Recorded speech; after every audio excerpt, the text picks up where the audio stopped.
సచివాలయాన్ని ఎక్కడ పడితే అక్కడ అంటే ఎక్కువగా ఏ ఆలోచన చేయకుండా సో సచివాలయాల నిర్మాణాలు జరిగిపోయినాయి. దానికి సంబంధించి కూడా చాలా మంది ఉద్యోగులను కూడా నియమించడం కూడా జరిగింది. అంటే ఇప్పుడు ఉన్న ఆ సచివాలయంలోని ఉద్యోగులంతా కూడా పని లేక అలా ఖాళీగా కూర్చున్న పరిస్థితి అయితే కనిపిస్తుంది. అందులో చాలా మంది చదువుకున్న వాళ్ళు కూడా ఉన్నారు.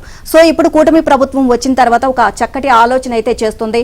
సో ఎవరైతే ఎంతమంది అయితే అవసరమో సచివాలయంలో అంతమందిని ఉంచి మిగిలిన వారిని వేరే శాఖకు బదిలీ చేసే విధంగా ఆలోచన చేస్తున్నట్లుగా తెలుస్తోంది.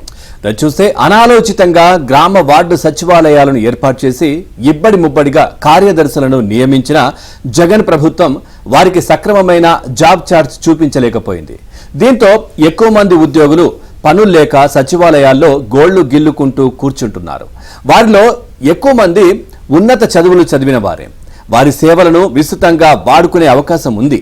ఈ నేపథ్యంలో సచివాలయాల్లో అవసరానికి మించి ఉన్న సిబ్బందిని ఇతర శాఖల్లో సర్దుబాటు చేసే దిశగా టీడీపీ కూటమి ప్రభుత్వం అడుగులు వేస్తోంది.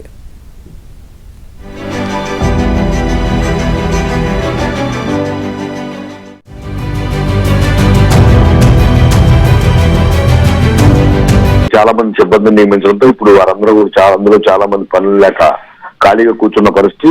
ఈ నేపథ్యంలో కూటమి ప్రభుత్వం అధికారంలోకి వచ్చిన తర్వాత ఈ గ్రామ వార్డు సచివాలయాల పనితీరుపై ప్రత్యేకంగా దృష్టి పెట్టింది. ముఖ్యమంత్రి చంద్రబాబు నాయుడు ఇటీవల దీనిపై సమీక్ష చేసిన అనంతరం కూడా ఆ ఖాళీగా కూర్చుని జీతాలు ఇచ్చే బదులు వారు ఇప్పటికే వివిధ ప్రభుత్వ శాఖల్లో చాలా పోస్టులు ఖాళీగా ఉన్నాయి. ఈ సచివాలయాల్లో పనిచేసే సిబ్బందికి సంబంధించి వాళ్ళ విద్యార్హత అలాగే ఖాళీగా ఉన్న స్థానాల్లో కేటాయించే విధంగా కూడా పరిశీలించాలని దీనికి సంబంధించి సంబంధిత శాఖల అధికారులు కూడా ఇప్పటికే ఉత్తర్వులు జారీ చేశారు. ఇందులో ప్రధానంగా ఇరిగేషన్ శాఖకు సంబంధించి ఎప్పటి నుంచో కూడా పోస్టులు భర్తీ చేయట్లేదు.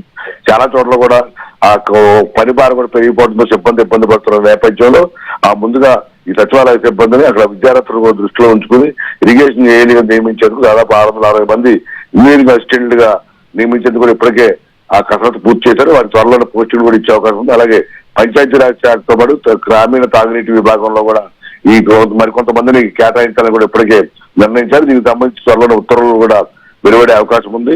ఇట్లా ప్రతి ప్రభుత్వ శాఖలోనూ ఎక్కడైతే ఖాళీలు ఉన్నాయో దానికి సంబంధించి సచివాలయ సిబ్బంది ఎక్కడైతే అవసరానికి మించి ఉన్నారో వారందరినీ కూడా ఇట్లా సర్దుబాటు చేసే విధంగా ఏర్పాటు చేయాలని దానికి సంబంధించి నివేదిక కూడా సిద్ధం చేసి ఆయా సిబ్బంది కూడా ఏర్పాటు చేయడం కూడా ఇప్పటికే ప్రకటించారు. ఎందుకంటే గతంలో దాదాపు 1,34,000 మంది సిబ్బంది గాను సచివాలయాల్లో ప్రస్తుతం 1,20,000 మంది పనిచేస్తున్నారు.